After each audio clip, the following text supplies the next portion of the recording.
முன்னாள் பாதுகாப்பு செயலாளர் கோட்டபாய ராஜபக்சவின் 69வது பிறந்த தினத்தில் கலந்து கொண்டு ஆசீர்வாதம் வழங்கியிருந்த அஸ்கிரிய பீடத்தின் துணை மகாநாயக்கர் வெண்டருவே உபாலிதேரர் ஹிட்லர் ஆட்சியொன்றை ஏற்படுத்தியாவது நாட்டை கட்டியெழுப்ப வேண்டுமென்றும் வலியுறுத்தியிருந்தார். உபாலிதேரரின் இந்த கருத்துக்கு கொழும்பு அரசியலில் கடும் கண்டனங்களை வெளியிட்டு வரும் நிலையில் ஸ்ரீலங்கா ஜனாதிபதி மைத்ரிபால சிறிசேனவும் தனது பங்கிற்கு கடும் ஆத்திரத்தை வெளிப்படுத்தியிருந்தார்.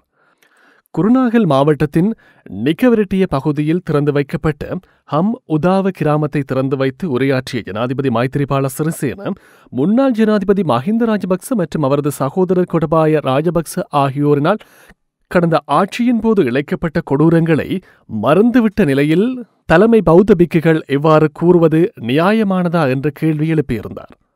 இந்த நிலையில் மீண்டும் ஜனநாயக விரோத ஆட்சிக்கு அழைப்பு விடுப்பது சரியானதா என்றும் நேற்றைய தினம் கண்டி பல்லேகல பகுதியில் நடைபெற்ற நிகழ்வொன்றில் கலந்து கொண்ட ஸ்ரீலங்கா பிரதமர் ரணில் விக்ரமசிங்கவும் வினவியிருந்தார்.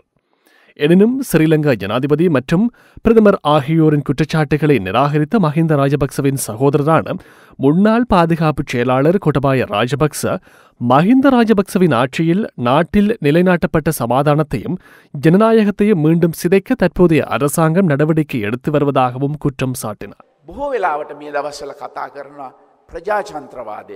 தற்போதைய ஆட்சியாளர்கள் ஜனநாயகம் குறித்து அண்மைய நாட்களாக அதிகமாக கதைக்கின்றனர்.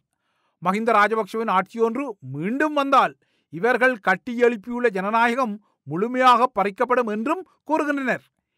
எனினும் எமக்கு சுதந்திரம் கிடைத்தது முதல் இந்த நாட்டை ஆட்சி செய்த அரசு தலைவர்கள் மத்தியில் வன்முறைக்கும் பயங்கரவாதத்துக்கும் எதிராக சரியான முறையில் போரிட்டு ஜனநாயகத்தை நிலைநாட்டிய ஒரே தலைவர் மஹிந்த ராஜபக்ஷ என்று அச்சமின்றி கூற முடியும்.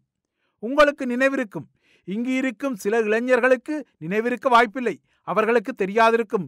87, 88, 89ஆம் ஆண்டுகளில் நாட்டில் நிலவிய கலவரங்களின் போது ஏராளமான இளைஞர்கள் படுகொலை செய்யப்படும் போது அவர்களுக்காக மஹிந்த குரல் கொடுத்தார்.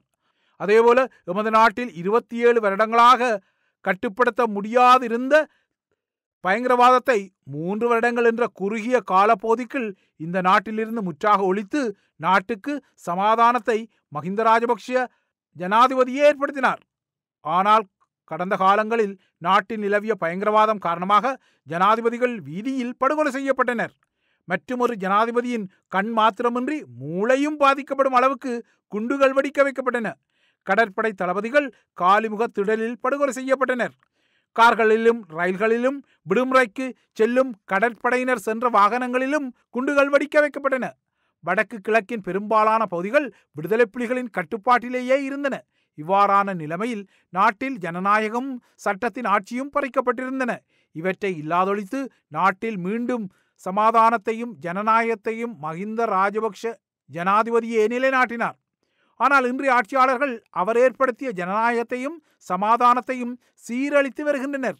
ஆனால் மஹிந்த ராஜபக்ஷவின் ஆட்சியின் போது நாட்டின் ஏனைய பகுதிகளைப் போல வடக்கு கிழக்கிலும் அபிவிருத்தியை ஏற்படுத்தினோம். ஜனநாயகத்தை நிலைநாட்டுவதற்காகவே நாம் அவற்றை செய்திருந்தோம். அன்று யுத்தத்தினால் பாதிக்கப்பட்ட அந்த பகுதிகளில் பாதைகளை அமைத்தோம், ரயில் பாதைகளை அமைத்தோம், மின் விநியோகத்தை வழங்கினோம். மாகாண சபைகளுக்கான தேர்தலை உரிய காலத்தில் நடத்தாது ஒத்திவைத்துள்ளதற்கு கடும் ஆத்திரம் வெளியிட்ட கோட்டாபாய ராஜபக்ச தற்போதைய அரசாங்கம் ஆட்சி பீடம் ஏறிய நாள் முதல் ஜனநாயகத்தை மீறி வருவதாகவும் குற்றம் சாட்டினார்.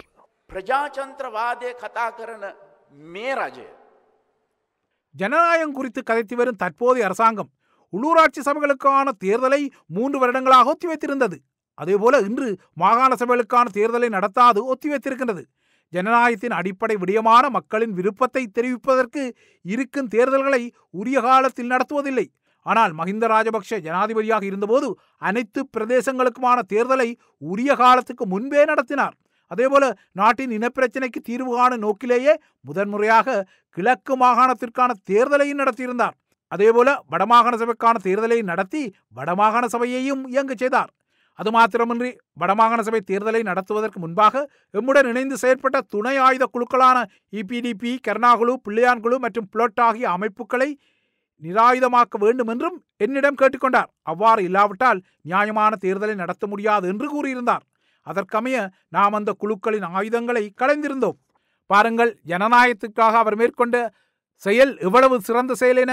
இந்த அடிப்படையிலே ஜனாதிபதி மஹிந்த ஜனநாயகத்தை நிலைநாட்டியிருந்தார். அவர் நிலைநாட்டிய சமாதானத்தையும் ஜனநாயகத்தையும் வேறு எவராலும் இனிமேலும் ஏற்படுத்த முடியாது. ஆனால் தற்போதைய ஆட்சியாளர்கள் சமாதானத்தையும் ஜனநாயகத்தையும் சீரழித்து வருகின்றனர். இந்த அரசாங்கம் ஆட்சிக்கு வந்தது முதல் ஜனநாயகத்திற்கு விரோதமான பல்வேறு செயல்களை செய்திருக்கின்றது. முதலில் 3/2 பெரும்பான்மை அதிகாரம் இருந்த அரசாங்கம் ஒன்று ஆட்சியில் இருந்த போதும் அந்த அரசாங்கத்தை கவிழ்த்து நாடாளுமன்றத்தில் வெறும் 44 ஆசனங்களை வைத்திருந்த ஒரு கட்சியின் தலைவரை பிரதமராக நியமித்தது. இது அரசியல் யாப்பை ஒட்டுமொத்தமாக மீறிய செயலாகும். மாகாண சபைகளின் முதலமைச்சர்களை ஒரே கடிதத்தில் நீக்கினர். இதுதான் ஜனநாயகமா? பௌத்த தலைமை பிக்குகளுக்கு கைதி உடை அணிவித்தனர். நாட்டின் உயர்நிலை அரசு அதிகாரிகளுக்கு கைதி உடை அணிவித்தனர். அரசியல்வாதிகளை சிறை வைத்தனர். வர்த்தகர்களை சிறை வைத்தனர். அனைவரையும் சிறையில் அடைத்து ஜம்பர் ஜனநாயகத்தை நிலைநாட்ட முற்பட்டுள்ளது இந்த அரசாங்கம்.